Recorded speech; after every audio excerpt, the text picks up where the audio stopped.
ನನ್ನ ಮಗ ಈ ಥರ ಮೊನ್ನೆ ಹೋದ ವಾರ ಅವನು ಬೃಂದಾವನ ಶೂಟಿಂಗ್ ಸಮಯದಲ್ಲಿ ಕುದುರೆಯಿಂದ ಬಿದ್ದು ಐಸ್ಲ್ಯಾಂಡ್ಗೆ ಹೋಗಿದ್ದರು ಶೂಟಿಂಗಿಗೆ. ಹಾಗಾಗಿ ಅಲ್ಲಿ ಕುದುರೆಯಿಂದ ಬಿದ್ದು ಭುಜ ನೋವಾಗಿತ್ತು. ಭುಜ ನೋವಾಗಿದ್ದ ಮೇಲೆ ತಿರುಗಿ ಬಂದು ಇಲ್ಲಿ ಸಮ್ಮರ್ ಮಾಡ್ತಿದ್ದ ಬೆಂಗಳೂರಲ್ಲಿ. ಸಮ್ಮರ್ ಮಾಡಬೇಕಾದ್ರೆ ಮೇಲಿಂದ ಬೀಳಬೇಕಾದ್ರೆ ತಲೆ ಕೊಟ್ಬಿಟ್ಟಿದ್ದಾನೆ.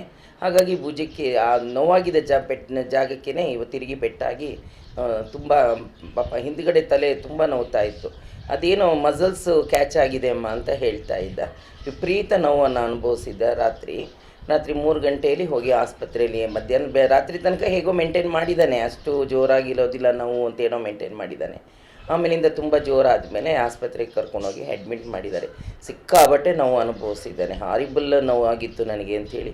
ನಾನು ಆ ನೋವಲ್ಲಿ ಅವನಿಗೆ ಆಮೇಲೆ ಕಾನ್ಷಿಯಸ್ಸೇ ಹೊರಟೋಗಿದೆ. ಅಲ್ಲಿಂದ ಡಾಕ್ಟ್ರೆಲ್ಲ ಕರ್ಕೊಂಡು ಬಂದು ಟ್ರೀಟ್ಮೆಂಟ್ ಎಲ್ಲ ಮಾಡಿ ಮತ್ತು ತುಂಬ ವಿಶ್ರಾಂತಿ ತುಂಬ ಅಗತ್ಯ ಅಂತ ಹೇಳಿದ್ದಾರೆ. ಹಾಗಾಗಿ ನಿದ್ರೆಗೆಲ್ಲ ಅವರು ಔಷಧಿ ಕೊಟ್ಟು ತುಂಬ ನಿದ್ರೆಯಲ್ಲೇ ಮನಗಿದ್ದ. ನಾನು ಹೋಗ್ಬೇಕಾದ್ರೆ ನನಗೆ ತಕ್ಷಣ ವಿಷಯ ಗೊತ್ತಾಗಲಿಲ್ಲ.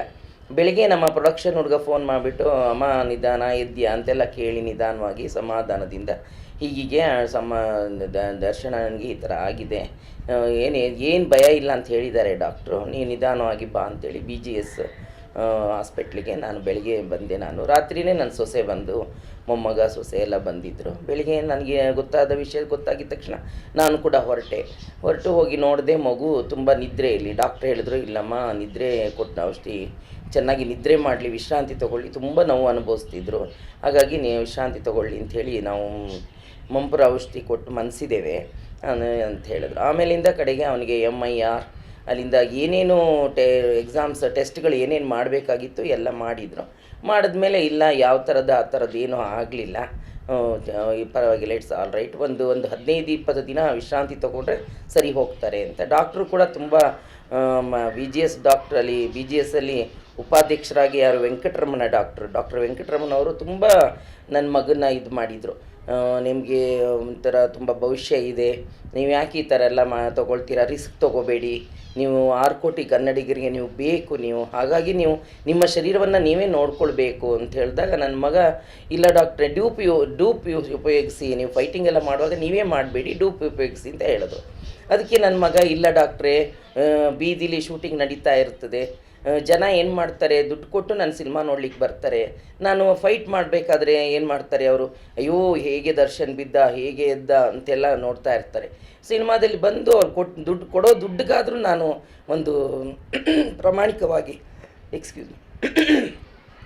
ಪ್ರಾಮಾಣಿಕವಾಗಾದರೂ ಇರಬೇಕು, ಡೂಪ್ ಹಾಕಬಾರ್ದು, ನನ್ನ ಅಭಿಮಾನಿಗಳಿಗೆ ನಾನು ನಿರಾಸೆ ಮಾಡಬಾರ್ದು ಅನ್ನೋ ಒಂದೇ ಒಂದು ಕಾರಣಕ್ಕೆ ಅವನು ನಾನೇ ಮಾಡ್ತೀನಿ ಅಂಥೇಳಿ ಮಾಡ್ತಾನೆ. ಅದಕ್ಕೆ ಡಾಕ್ಟ್ರು ಕೂಡ ಹಾಗೆ ಹೇಳ್ದ, ಇಲ್ಲ ಡಾಕ್ಟ್ರೇ ಈ ಥರ ಅಂಥೇಳಿ. ಆಗಲೇ ನಮಗೂ ಕೂಡ ಹಾಗೆ ಅರ್ಥ ಆಗಿದ್ದು, ನಾವು ಅದೇ ಅಂತ ಇದ್ವಿ, ಡೂಪ್ ಉಪಯೋಗಿಸಿ ಮಗನೇ. ಈಗ ಅವ್ರನ್ನ ನೋಡ್ಲಿಕ್ಕೆ ಬಂದಾಗ ಅಂಬರೀಷ್ ಅವರು ಬಂದಿದ್ದರು ಹಾಸ್ಪಿಟ್ಲಿಗೆ.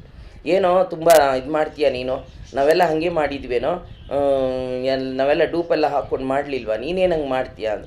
ಇಲ್ಲಪ್ಪಾಜಿ ಇನ್ಮೇಲೆ ಮಾಡ್ತೀನಿ ಅಂತ ಸುಮ್ಮನೆ ಅವ್ರ ಹತ್ರ ಸುಳ್ಳು ಹೇಳ್ದೆ.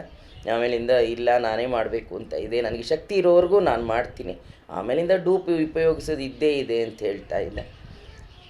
ಇಷ್ಟು ಹೇಳಿ ಅಲ್ಲಿಂದ ಕಡೆಗೆ ಡಾಕ್ಟ್ರುಗಳು ಏನಿಲ್ಲ ಅಂಥೇಳಿ ಒಂದು ಕಾಲರ್ ಕೊಟ್ಟರು ಕತ್ತಿಗೆ ಹಾಕ್ಕೊಳ್ಳಿಕ್ಕೆ. ಅದು ಹಾಕ್ಕೊಂಡೇ ಇರಿ ಅಂತ ಹೇಳಿದ್ದಾರೆ. ಬಟ್ ನನ್ನ ಮಗನಿಗೆ ಅದು ಹಾಕ್ಕೊಳ್ಳಂದ್ರೆ ಬೇಸರ ಆಗ್ತದಂತೆ. ನೀವಿಲ್ಲ ಹಾಕ್ಕೊಂಡು ಒಂದು 8-10 ದಿನ ಆದರೂ ನೀವು ಹಾಕ್ಕೊಳ್ಳೇಬೇಕು ಅಂತ ಡಾಕ್ಟ್ರು ಹೇಳಿದ್ದಾರೆ. ಈಗ ಗುಣ ಆಗಿ ಈಗ ಇದಕ್ಕೆ ಹೋಗ್ತಾ ಇದ್ದಾನೆ, ಬೃಂದಾವನ ಡಬ್ಬಿಂಗ್ ಹೋಗ್ತಾ ಇದ್ದಾನೆ. ಏನೋ ದೇವರು ದೊಡ್ಡವನು, ಮತ್ತು ಇಡೀ ಕರ್ನಾಟಕದ ಜನತೆ ಅವನ ಮೇಲೆ ಇಟ್ಟಿರತಕ್ಕಂಥ ಒಂದು ಅಭಿಮಾನಕ್ಕೆ, ಅವರ ಹಾರೈಕೆ, ಆಶೀರ್ವಾದದಿಂದ ನನ್ನ ಮಗ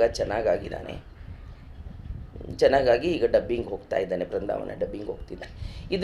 ಇದರ ಒಳಗೆ ಕೆಲವು ಮಾಧ್ಯಮದವರು ನನಗೆ ಭಾಳ ಬೇಸರವಾಗಿ, ಇಲ್ಲ ಅವ್ರಿಗೇನೋ ಆಯಿತು, ಅದಾಯಿತು, ಇದಾಯಿತು, ಅವ್ರ ಜೊತೇಲಿ ಯಾರೂ ಇಲ್ಲ ಹೀಗೆಲ್ಲ ಹೇಳ್ತಾರೆ. ಖಂಡಿತ ಆ ಥರ ಎಲ್ಲ ಸರಿಯಾದ ಸತ್ಯ ಸಂಗತಿ ಏನಿದೆ ನೋಡಿ ನೀವು ಮಾಡಿ. ನೀವು ಮಾಧ್ಯಮದವ್ರು ಇಲ್ಲದೆ ನಾವು ಕೂಡ ಇರೋಕ್ಕೆ ಸಾಧ್ಯ ಇಲ್ಲ.